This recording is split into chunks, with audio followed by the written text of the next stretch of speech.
Good morning बच्चों। Chapter 12 अर्थात वृत्तों से संबंधित क्षेत्रफल के पार्ट 4 वीडियो में सफलता की शुभकामनाओं के साथ एक बार पुनः आपका स्वागत है।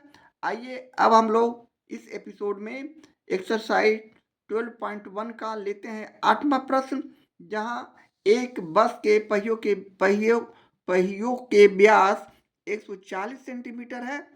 पहिया प्रति मिनट कितने चक्कर लगाएंगे कि उसकी चाल 66 किलोमीटर प्रति घंटा हो जाएगा। चलिए सबसे पहले हम इसे एक डायग्राम से समझते हैं। सपोज दैट यह बस का ये वृत्ताकार पहिया है, इसका व्यास दिया हुआ है, यानी व्यास इसे बोलते हैं डायमीटर। ये हमारा डायमीटर है जो कि 140 सेंटीमीटर की है। अब इसका हम त्रिज्या यहाँ से निकाल सकते हैं, यानी इसका आधा त्रिज्या ये 70 हो जाएंगे। तो हमें उसकी चाल 66 किलोमीटर प्रति घंटा हो जाने के बाद यह जो चक्कर लगाएगा, यानी ये परिमिति एक चक्कर लगाने में और जो समय लगता है उसे हमें निकालना है, और इसके आधार पर हम 66 किलोमीटर प्रति घंटा की चाल का अध्ययन करेंगे, कैलकुलेशन करेंगे। तो चलिए यहाँ प्रश्न में जो दिया है पहले लिखते हैं। यानी हमें दिया हुआ है चूंकि d बराबर 140 सेंटीमीटर जो कि व्यास है। अब हम यहाँ से त्रिज्या निकाल सकते हैं, इसलिए r बराबर d/2 हमारा व्यास बटे 2 होता है। सूत्र 140/2 की है तो ये 70, यानी 70 सेंटीमीटर हमारा त्रिज्या आ चुका है। अब हम अगले स्टेप पे उसकी चाल हमें यहाँ से ज्ञात करना है। चाल हमें यहाँ निकालना है, यानी 66 किलोमीटर प्रति घंटा हमें चाल दिया गया है, जबकि डायमीटर या त्रिज्या का इकाई सेंटीमीटर में है। तो इसे हम सबसे पहले किलोमीटर को सेंटीमीटर में बदल देंगे, क्योंकि सजातीय राशि में ही हम लोग जोड़, घटाव, गुना या भाग करते हैं। तो यहाँ घंटा को भी हम मिनट में बनाएंगे, यानी 66 को हमने 1000 से गुना किया, यानी 1000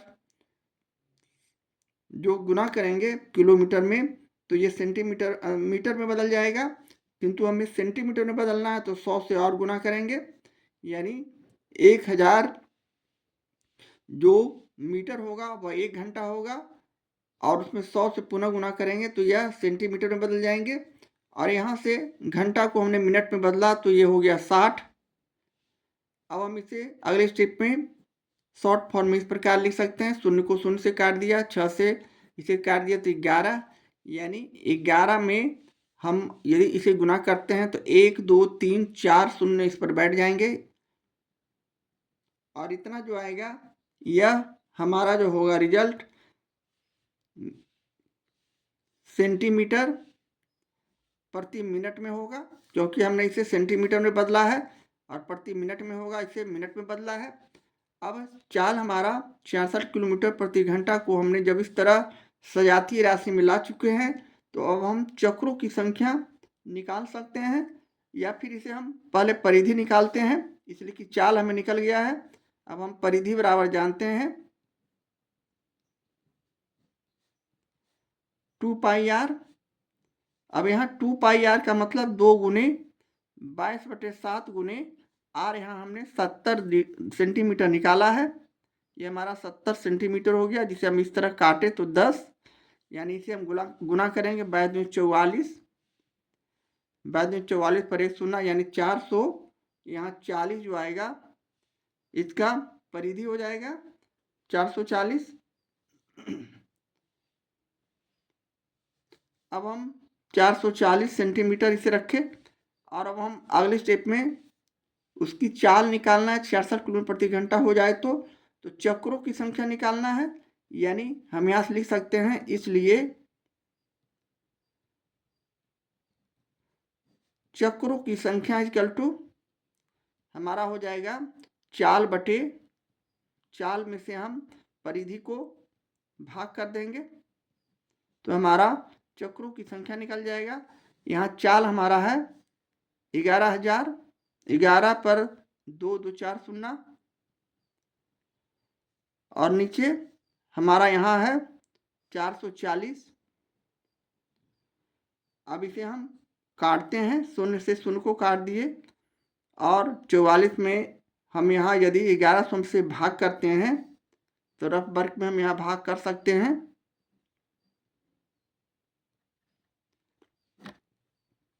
यहाँ हम भाग करेंगे 2 मत में तो 88, 10 में से 8 गया 2, यहाँ हमारा भी 10 बच गया, 10 में से 8 गया 2, यानी हम ऊपर से संख्या 2 उतारे।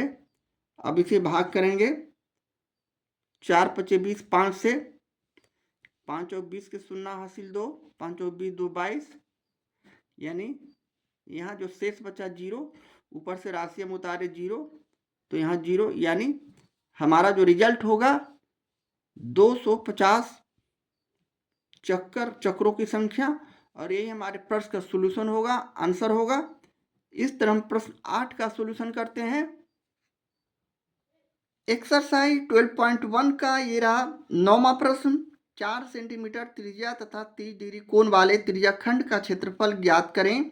साथ ही संगत, जिसे हम लोग बृहत या दीर्घ त्रिज्याखंड का क्षेत्रफल ज्ञात करना है, जहाँ पाई का मान हमें यहाँ प्रश्न के आधार पर 3.14 लेना भी है। तो यहाँ सपोज दैट ये केंद्र O का एक वृत्त है जिस पर 4 सेंटीमीटर त्रिज्या का एक त्रिज्याखंड है, यानी ये संगत त्रिज्या है जो कि 4 सेंटीमीटर का है। 4 सेंटीमीटर इधर भी, 4 सेंटीमीटर इधर भी, और इसका केंद्रीय कोण जो थीटा है यह हमारा 30 डिग्री का है। अब यह जो छायांकित भाग हो गया यह हमारा लघु त्रिज्याखंड हो गया।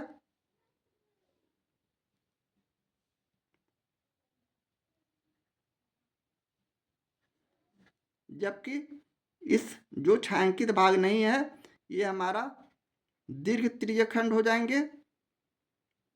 जैसा कि हम लोग बेसिक कॉन्सेप्ट भी से हम लोग समझ चुके हैं।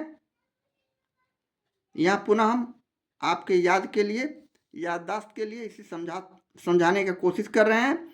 और अगले स्टेप में हमें यहाँ से अब हमें निकालना है दीर्घ त्रिज्याखंड और लघु त्रिज्याखंड का क्षेत्रफल। तो चलें, जो जो दिया है पहले लिखते हैं। यानी यहाँ R दिया हुआ है 4 सेंटीमीटर, इसके अलावा केंद्रीय कोण थीटा दिया हुआ है 30 डिग्री। तो हमें यहाँ सबसे पहले वृत्त का क्षेत्रफल निकालना होगा, यानी यहाँ 3 चीज निकालना होगा। वृत्त का क्षेत्रफल, लघु त्रिज्यखंड का क्षेत्रफल और दीर्घ त्रिज्यखंड का क्षेत्रफल। तो हम वृत्त का क्षेत्रफल का सूत्र जानते हैं, पाई आर स्क्वायर। यहाँ पाई आर स्क्वायर मतलब पाई का मान यहाँ हम उसी तरह 3.14 लेंगे, जैसा कि प्रश्न में बोला जा रहा है कि जब भी पाई का मान लेना है 3.14 लेना है। आर का मान हमारे पास यहाँ मौजूद है 4 सेंटीमीटर, यानी हम इसे गुणनफल के रूप में इस प्रकार लिख सकते हैं 4 चौक 16 के 6 हासिल 1 और 4 1 5।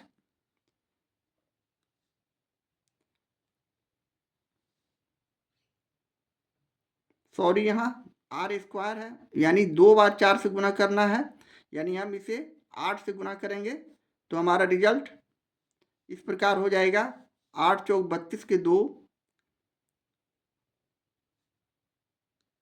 4 गुना 4 यानी 16 हो जाएगा।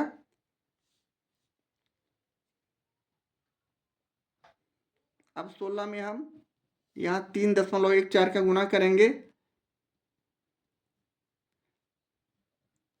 तो 6 चौक 24 के 4, 6 2 8, 6 3 18, 3 1 4, 4 8 4 12 2 हासिल 1, 8 9 10 के 0 हासिल 1, 3 1 4 1 5, यानी 50.2 अंक के बाद हम यहाँ देंगे तो 2 4 हमारा सेंटीमीटर स्क्वायर होगा वृत्त का क्षेत्रफल। अब हम पुनः अगले स्टेप में इसी आधार पर लघु त्रिज्यखंड का क्षेत्रफल निकालेंगे।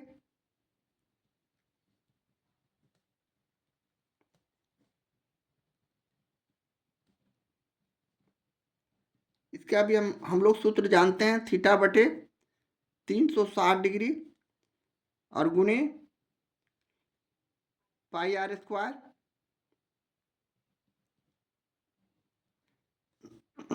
यहाँ थीटा का मान हमारे पास 30 डिग्री है और बटे 360 डिग्री और गुने पाई का मान यहाँ 3.14 ही लेना है।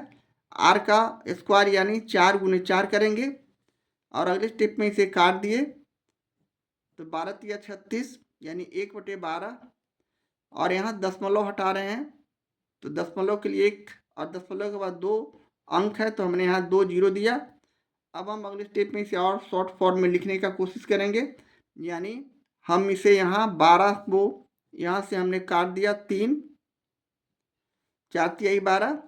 अब 3 से 3 1 4 4 8 या 3 से तो करता नहीं है तो हम इसे अगले स्टेप में और शॉर्ट फॉर्म में इस प्रकार लिख सकते हैं, यानी हम इसे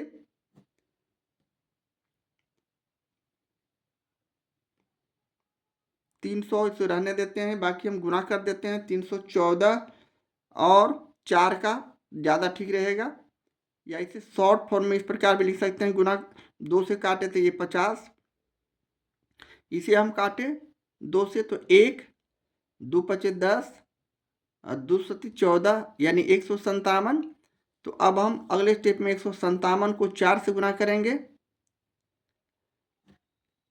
157 को 4 से गुना किए 7 चौक 28 के 8 हासिल 2 5 चौक 20 2 22 के 2 हासिल 2 4 2 6 628 यानी 628 हम यहाँ इस प्रकार लिखे और यहाँ 5 तिहाई 15 यानी 1500 किए। अब 628 में 1500 1150 का भाग करेंगे तो ये हो जाएगा 15 तिया 45 15 चौका 60 4 मत में यानी 15 चौका 60 8 2 यहाँ दशमलव दिए शून्य उतारे और 1 मत में 15 दूनी 30 यानी पुनः हम यहाँ 1 मत पे भाग लगाए तो 150 यानी 0 8 में से 5 गया 3 2 में से 1 गया 1 यानी 130 पुनः 0 उतारेंगे तो यहाँ हो जाएगा 15 तिया 45 15 चौका 60 15 पचे 75 यहाँ 15 8 बीसा से 8 मत में 120 और 0 0 3 से 2 गया 1 कटकुट पुनः हम 0 उतारे तो यहाँ हम 15 छक्का 90 9 मत में यानी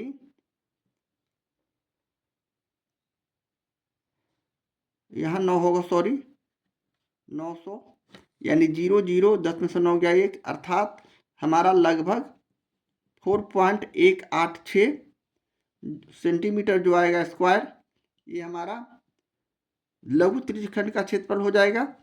अब हमें वृत्त का क्षेत्रफल लघु वृत्त का त्रिज्यखंड का क्षेत्रफल मालूम हो चुका है तो अब हम दीर्घ वृत्त का क्षेत्रफल भी निकाल सकते हैं त्रिज्यखंड का। तो लिखते हैं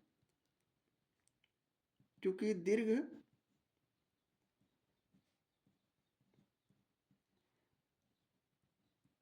त्रिज्यखंड का क्षेत्रफल बराबर हम यहाँ वृत्त के क्षेत्रफल में से लघु त्रिज्यखंड के क्षेत्रफल को घटा देते हैं। ये वृत्त का क्षेत्रफल है, इसमें लघु त्रिज्यखंड का क्षेत्रफल को घटाएंगे तो हमारा ये दीर्घ त्रिज्यखंड का क्षेत्रफल आ जाएगा। यानी हम यहाँ डायरेक्ट लिख सकते हैं वृत्त का क्षेत्रफल माइनस लघु त्रिज्यखंड का क्षेत्रफल। अब यहाँ वृत्त का क्षेत्रफल हमने निकाला है 50.24 माइनस लघु त्रिज्यखंड का क्षेत्रफल भी निकाला है 4.186। अब यहाँ इसे हम एक दूसरे से घटाते हैं तो हमारा रिजल्ट इस प्रकार 50.24 और 4.186 यहाँ हम 0 देकर इसे हम घटा सकते हैं। 10 में से 6 गया 4 यहाँ 3 बचा 13 में से 8 गया 8 5 13 यहाँ बचा 1 1 में से 1 गया 0 दशमलव 10 में से 4 गया 6 यहाँ बच जाएंगे 4 यानी 46.054 सेंटीमीटर स्क्वायर जो होगा दीर्घ त्रिज्यखंड का क्षेत्रफल होगा। और यही हमारे प्रश्न का सोल्यूशन है, आंसर है। इस तरह हम प्रश्न 9 का सोल्यूशन करते हैं। एक्सरसाइज 12.1 का ये रहा 10वां प्रश्न। यहाँ प्रश्न के अनुसार 22 सेंटीमीटर परिधि वाले वृत्त के एक चतुर्थांश का क्षेत्रफल ज्ञात करना है। यहाँ हमें सपोज दैट ओ केंद्र का एक वृत्त है जिसमें 22 सेंटीमीटर परिधि दिया हुआ। ये चारों तरफ के घेरा को हम लोग परिधि बोलते हैं, इसकी लंबाई को। यानी यह जो लंबाई है यहाँ से और यहाँ तक का 22 सेंटीमीटर है, जबकि यहाँ हमें न त्रिज्या मालूम है और न ये वृत्त का त्रिज्याखंड का क्षेत्रफल मालूम है, या फिर सॉरी चतुर्थांश का क्षेत्रफल हमें मालूम करना है। यहाँ चतुर्थांश बेसिक कॉन्सेप्ट के आधार पर व्यास को हम इस तरह खींचते हैं तो ये अर्धवृत्त और ये अर्धवृत्त बनता है। पुनः हम दूसरा व्यास से इसे डिवाइड करते हैं तो यहाँ हमें 4 चतुर्थांश बनता है, 1 2 3 4। इसमें से किसी एक छायांकित चतुर्थांश का हम लोग क्षेत्रफल निकालेंगे। तो इस आधार पर अब हम यहाँ इसे पुनः इस प्रकार लिख सकते हैं, चूंकि दिया हुआ है परिधि बराबर 22 सेंटीमीटर। अब परिधि मालूम है तो हम यहाँ से त्रिज्या निकाल सकते हैं। त्रिज्या निकालने के बाद ही हम चतुर्थांश का क्षेत्रफल निकाल सकते हैं। तो हम यहाँ इस आधार पर परिधि का सूत्र होता है 2πr बराबर 22 सेंटीमीटर, या फिर हम यहाँ इसे 2 गुने पाई का मान 22/7 रखेंगे और r यहाँ हमें मालूम करना है। अब हम अगले स्टेप में 2 गुने 22 गुने r को लेफ्ट हैंड साइड रहने दिए और 22 गुने 7 को पक्षांतर करेंगे तो ये गुने 7 में हो जाएंगे। इसलिए यहाँ से अब हम लोग r बराबर 22 गुने 7 और बटे 2 गुने 22 कर सकते हैं। अब यहाँ हम 22 को काट देंगे तो हमारा जो रिजल्ट होगा 7/2 सेंटीमीटर, यह हमारे वृत्त का क्षेत्रफल होगा। इसका क्षेत्रफल होगा वृत्त का। अब हमें क्षेत्रफल मालूम हो चुका है तो अब हम अगले स्टेप में त्रिज्याखंड के क्षेत्रफल से, चतुर्थांश के क्षेत्रफल से हम एक चतुर्थांश का क्षेत्रफल निकाल सकते हैं। तो लिखेंगे चूंकि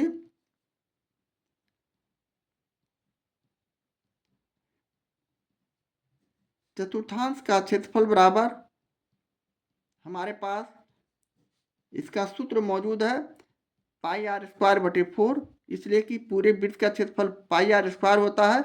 इसे 4 बराबर भागों में बांटा तो हमने इसे 4 से भाग किया। यदि हम 2 बराबर भागों में बांटते तो अर्धवृत्त का क्षेत्रफल हो जाता और इसे यहाँ 2 का प्रयोग करते πr²/2।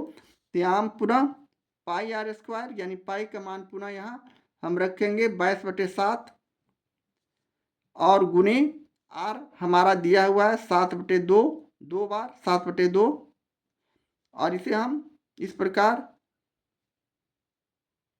अलग करके 1/4 भी लिख सकते हैं। 1/4 हम साइड में इस तरह लिख दिए, इसलिए कि एक सीरीज में आ जाने से हम इसे आसानी से हल कर सकते हैं।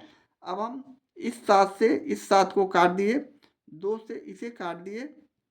इसके अलावा हमारे पास अब ऊपर का राशि 77, 11×7=77, जबकि नीचे का राशि 8। अब हम 77 में 8 से भाग करते हैं तो 9×8=72, 77 में 72 गया तो बच गया 5 दशमलव देंगे, 0 बैठा तो 8×5=40, 8×6=48, फिर 2 शेष बचा तो 8×2=16, पूरा शेष बचा तो 5, यानी हम लगभग इतना सेंटीमीटर स्क्वायर आंसर के रूप में चतुर्थांश का क्षेत्रफल के रूप में लिख सकते हैं। और यही हमारे चतुर्थांश का क्षेत्रफल हो गया और यही हमारे प्रश्न का सोल्यूशन हो गया, आंसर हो गया। इस तरह हम प्रश्न 10 का सोल्यूशन करते हैं।